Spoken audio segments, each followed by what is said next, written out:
If you kind of go back to the beginning of time, Loyalty 1.0 or frequent flyer programs 1.0 were all about currency, right? So think green stamps, earn points, reward, earn, burn, whatever. As things evolved, we kind of moved to this whole thing called consideration, status programs, elite programs, all those kind of things, right?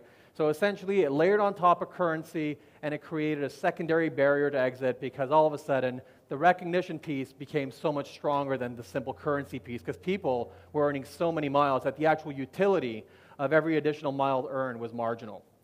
And so I would actually call Loyalty 2.0 in the airline space, frequent flyer programs 2.0. And they're all about extrinsic motivators. They're all about rewards, compensation, and punishment. So exhibit the right behavior, we'll high five you, we'll give you a ton of miles, we'll give you status. And if you don't do that, you start cheating on us a little, well then we'll penalize you, and then you can't access the lounge, you can't upgrade, and all those things kind of fall apart. So it's a real double-edged sword. When you kind of look at the evolution of loyalty, what's really missing today, and I think you've been probably hit across the head a million times about this, it's a lack of intrinsic motivators. This has been something that, for you guys in loyalty around, anybody, who in the room here is in loyalty, or CRM, or customer engagement? Jeff Barry. My gosh, I haven't seen you in like years. Nice to see you, man. How your presentation was good? Great. Oh, it's tomorrow. Well, I look forward to being there.